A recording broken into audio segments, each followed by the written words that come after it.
Shalom. Call halal Yahweh Bashan Shai Bahashim Rakakadash. Double honors unto the apostles and the elders. Salutations to all my fellow laborers doing this work in truth and sincerity, risking their lives and their freedom to do so, now more so than ever.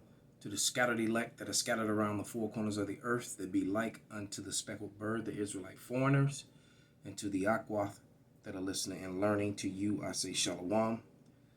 This is your brother Malcolm from the branch of the Great Millstone, coming at you with another lesson in truth, exposing Esau, Edom, Amalek. You're looking at an Amalekite now. Just watched a beautiful video where the brother proved that one of their catchphrases is aha, aha. All right. And they like to say that still unto this day, all these centuries, millenniums later, they still use that phrase. But I'm just going to show you these two Edomites are just going to lie. Matter of fact, let me read this. This is Deuteronomy 33 and 29. Happy art thou, O Israel, who is like unto thee, O people saved by Yahweh, the shield of thy hope, and who is the sword of thy excellency, and thy enemies shall be found liars unto thee, and thou shalt tread upon their high places.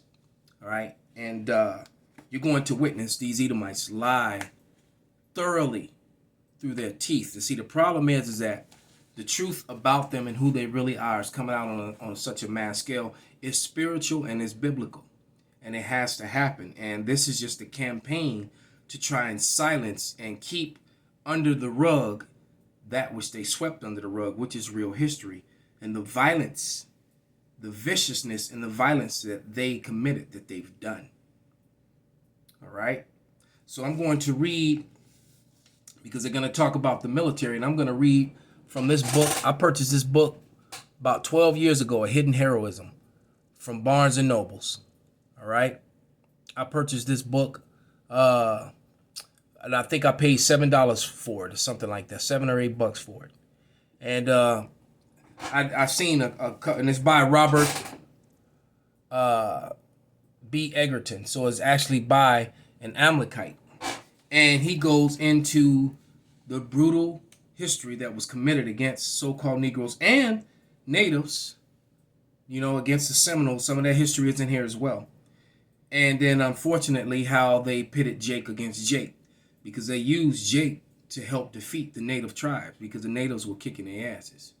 So they actually used Jake, Judah, the Buffalo Soldiers, in different cases to help bring down Gad. All right? Esau was behind that, putting brother against brother. But I'm going to read page 42 and 43, and I could read it through the camera lens, but I'm not going to do all that.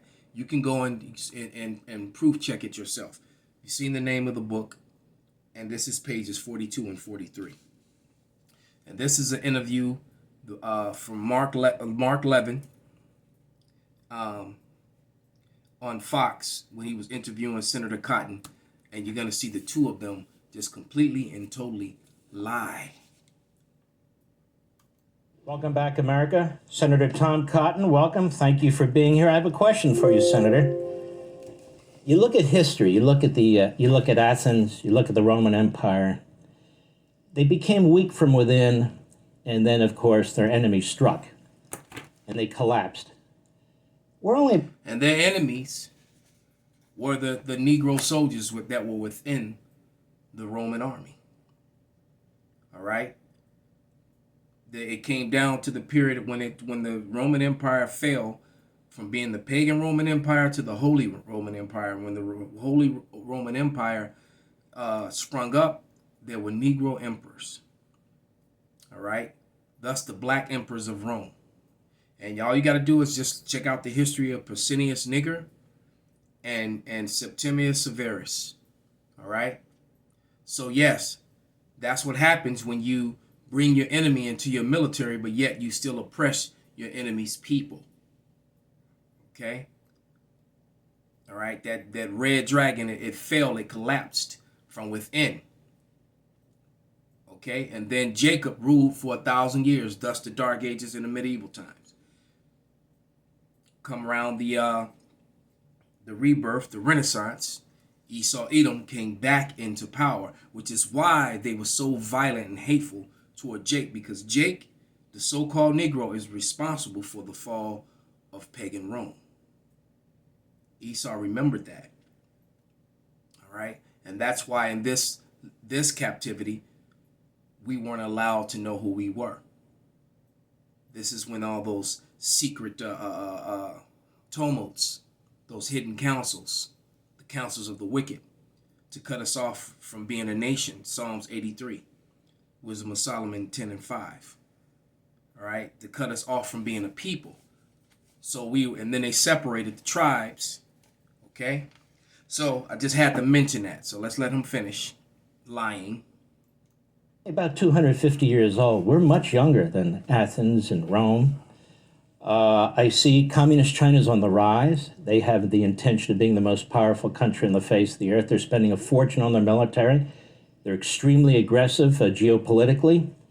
And then I see in our own country, we're really not providing enough resources to the United States military.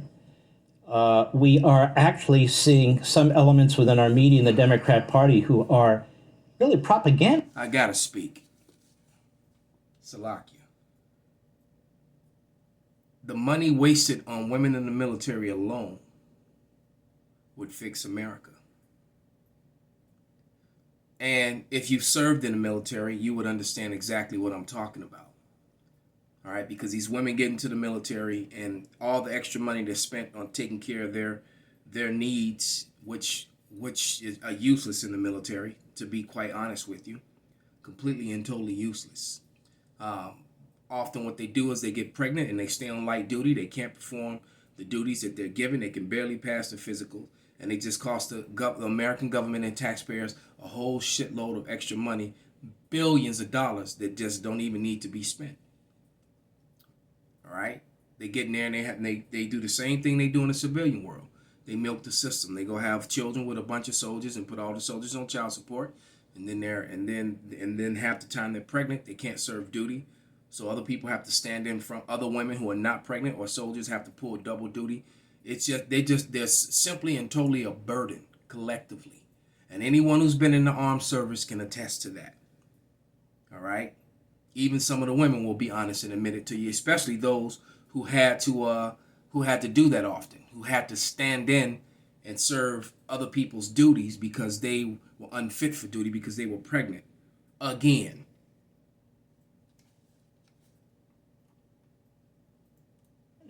For the communist Chinese. And then I watched our top brass during a hearing earlier this week, embracing critical race theory, and I don't believe they even understand what critical race theory is. It's a Marxist-based theory. There's simply no doubt about that. The founders of critical race theory, or critical theory, they come out of this Franklin School in Berlin. They were communists. They were professors, and they brag about it. So I'm just wondering, I feel like we're getting weaker from within, and I'm not talking about the rank and file military.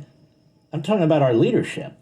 While the communist Chinese are getting increasingly aggressive, I'm concerned about it. Do I have reason to be concerned? Well, Mark, I think we always have reason to be concerned about the future of America. Ronald Reagan liked to say that future was never more than one generation away from extinction. As you cite, we're only 250 years old compared to some of the great republics and empires of human history. I want to make sure that we thrive for another 250 years and more. That's one reason why I'm so concerned about making sure that our military is adequately funded, which the Biden budget does not do. It cuts it in real terms after the Biden inflation, but even if in just straight up dollars, it's so far below what they're giving to, say, welfare programs or other social spending programs. That's why I'm worried about adding another $4 trillion. Well, we're going to stop it right there because he just starts going off on a tangent. But the fact, you heard what he said. Critical race theory. We're talking about critical race facts. So what they like to do is they're taking factual information like what I'm about to read and sweep it under the rug. And then when it's taught, they call it theory. Theory is based upon guesses.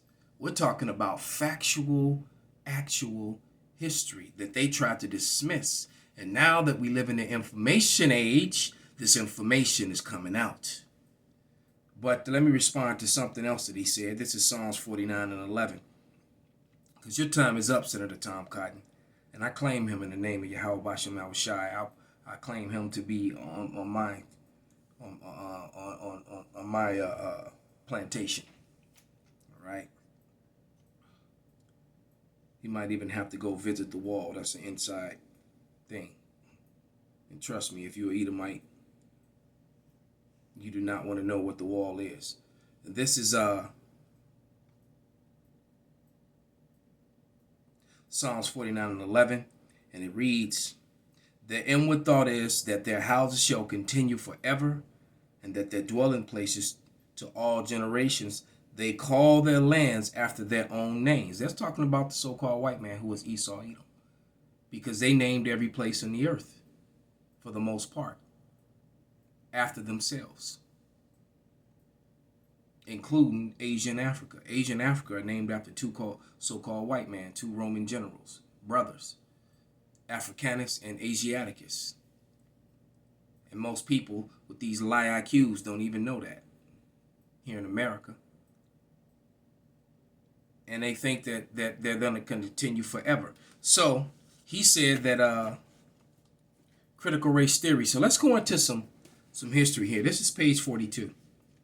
All right, and it says black cavalrymen against whom they fought from the Dakotas to Texas throughout the Southwest Buffalo Soldiers.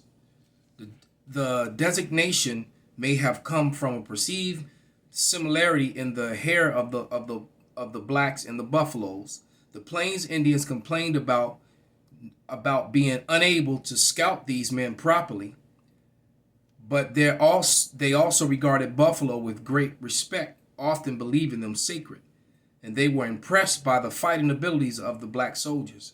All right, and no one is black, by the way. That's just a social construct that these red Edomites. There's no one white